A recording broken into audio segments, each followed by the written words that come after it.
નમસ્કાર મિત્રો, આજે આપણે ગણિતમાં ભણવાના છીએ. તો આજે હું આશ્રમ શાળા કાલેથી મારું નામ છે એક બાઇનરી સિસ્ટમથી આપણે આજે મારું નામ જોઈશું. મારું નામ મેં લખેલું છે 10110 એટલે કે મમતાબેન. આપણે જે કોમ્પ્યુટરની સિસ્ટમ છે, જે કોમ્પ્યુટર આપણને બાઇનરી સિસ્ટમથી સમજાવે છે, એ જ રીતે આજે નવીન રીતે મેં મારું નામની રજૂઆત કરી છે. આજે આપણે ધોરણ 9ની અંદર ગણિતમાં ચેપ્ટર નંબર 3 યામ ભૂમિતિ વિશે આપણે માહિતી લઈશું. નેક્સ્ટ આપણે આગળ જોઈએ. આજનો ટોપિક છે ને બહુ મજેદાર છે. આપણે એક વાર્તા, એક કાવ્યની રીતે આપણે શીખવાના છે. તો આપણે આજે કાવ્ય જોઈશું યામ ભૂમિતિની. તો મારી કાવ્ય પંક્તિ જે છે તેમાંની પહેલી સ્ટાન્ઝા, મારો પહેલો ફકરો જે છે તે કે એક સમતલ જ્યાં રેખાઓ મળે છે સાત, આડી ઊભી રચે છે એક નવી જ ભાત, x અને y ની ઘડીઓ જ્યાં થાય ભેગી ત્યાં રચાય છે બિંદુઓનું સામ્રાજ્ય નવી રીતે. હવે આપણે જોઈએ કે કેવી રીતે. તો x અને y જ્યાં ભેગા થાય છે તે બિંદુનું નામ આપેલું છે આપણે O, અને આખું જે છે સમતલ તે એક નવું સામ્રાજ્ય રચી રહ્યું છે. આપણે આગળ બીજા ફકરામાં જોઈશું. હવે કાવ્ય પંક્તિનો બીજો ફકરો.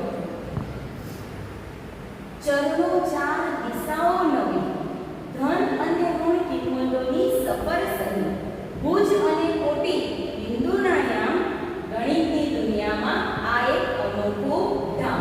અહીંયા કીધું છે કે ચરણો કેટલા છે? 4. x અને y જ્યારે એકબીજાને છેદે છે ત્યારે તે 4 ચરણોમાં વહેંચાય છે.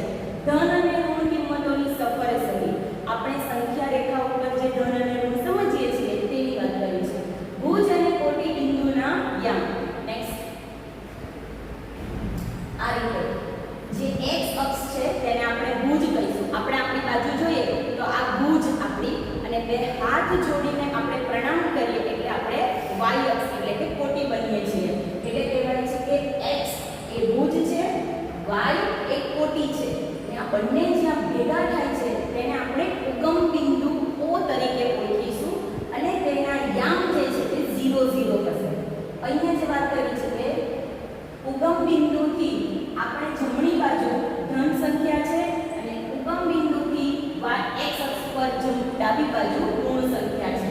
એ જ રીતે ઉગમ બિંદુથી ઉપરની તરફ જઈએ તો y ઉપર ધન સંખ્યા છે, અને ઉગમ બિંદુથી નીચેની તરફ જઈએ ત્યારે y અક્ષ પર ઋણ સંખ્યા મળે છે.